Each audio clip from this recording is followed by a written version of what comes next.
is 5 things that I personally like and dislike about this Golf GTI in particular. First thing is the fact that it is on air ride. I'm not really bothered too much about which series of air ride is on the car. This is on 3P performance. The second thing is the fact that this car does still have the Value rear lights in. I think there's only a few colors that they suit, one of them being the white. The third thing that I like is the R32 exit on this car. Personally, I just think it looks a lot cleaner. I know some people prefer just having the standard GTI exit, and they'll then say, oh, what's the point in getting the GTI if you're going to make it look like an R32? But it's just personal preference. I think it looks nicer at the end of the day. I would say the fact that it's stage 2 would be another thing that I like, but I think that'd be a bit of a dull one. So I'm going to move on to the interior, because there is only 2 things about the interior that I like currently. I actually lied.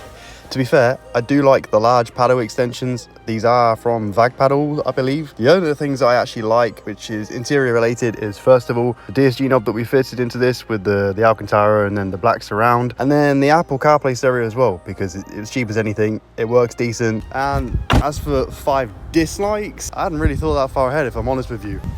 Alright, we've got one, which is pretty obvious. First dislike, rust. The second dislike, a little bit more rust. Third thing is that the GTI badge seems to be missing on the grille. I don't know what the fuck happened there. Maybe the previous owner can drop a fucking DM or a comment and explain what happened. Maybe I'll say a dislike about GTIs overall, and that is that typically all the grills just seem to go faded to fuck over a period of time. I know this one doesn't look too bad, but this was replaced at some point in life. The rest of them are just standard. I guess another thing as well, if a GTI was stock, is the fact that if you've got no spoiler or anything like that at all, and you've just got stock suspension, is the car just looks fucking huge and bald. If you've just bought a GTI and it is stock, I would suggest doing something with the rear end, preferably a spoiler, and I would definitely suggest dropping it maybe 30 mil at least. Well, maybe 25 and 30.